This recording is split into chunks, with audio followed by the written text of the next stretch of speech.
నేను ఆడబోయే కాంపిటీషన్ కి ఇంకా 18 రోజులు మాత్రమే ఉంది. చూస్తూనే రోజులు గడిచిపోతున్నాయి కానీ ప్రతి ఒక్క రోజు మాత్రం కష్టంగానే ఉంది. ఈ రోజు మార్నింగ్ బ్రేక్ఫాస్ట్ బండి మీద చేసేసిన. తర్వాత నేను సందీప్ జిమ్ ఇనాగరల్ ఉంటే జిమ్ కి అయితే వెళ్ళిపోయినాం. జిమ్ ఓపెనింగ్ అయితే సింపుల్ గా చేసారు కానీ చాలా బాగుంది. బయట ఎండ కొడుతుందని చెప్పేసి డిమార్ట్ కి పోయి వాకింగ్ అయితే చేసిన. ఈ కలద్దాలు చూస్తేనే మా బొక్క పడిపోయింది. ఫుల్ డైట్ అయిపోయిండే బండి మీద అయితే కొద్దిసేపు నాప్ వేసిన. ఇక్కడికి వచ్చి మీల్స్ అన్ని ప్రిపేర్ చేసుకున్నాం. మా అన్న వాళ్ళ ఫ్రెండ్ అయితే యూఎస్ నుంచి వచ్చిండు. ఇంకా మన డిసిప్లిన్ చూసి అయితే ఫిదా అయిపోయిండు. ప్రీ వర్కౌట్ మీల్ తినేసి జిమ్ కి అయితే వెళ్ళిపోయినా.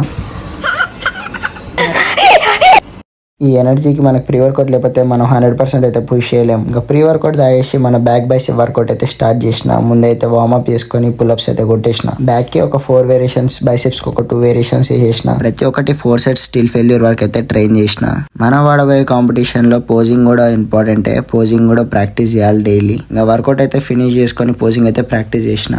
ఇంకా క్రియేటిన్ తీసుకొని ఇంటికైతే స్టార్ట్ అయిపోయినా. దారిలో చికెన్ తీసుకున్నా. ఈ అన్న అయితే నాకు డైలీ బోన్లెస్ కొట్టిస్తాడు. ఇంటికి వచ్చి మీల్ తినేసి మా చింటివాడికి అయితే కార్బ్ లోడింగ్ చేసిన. నా రిమైనింగ్ స్టెప్ కౌంట్ కూడా ఇంట్లోనే ఫినిష్ చేసుకున్నా. ఈ రోజుకి ఇంతే, మళ్ళీ రేపు కలుద్దాం. బాయ్.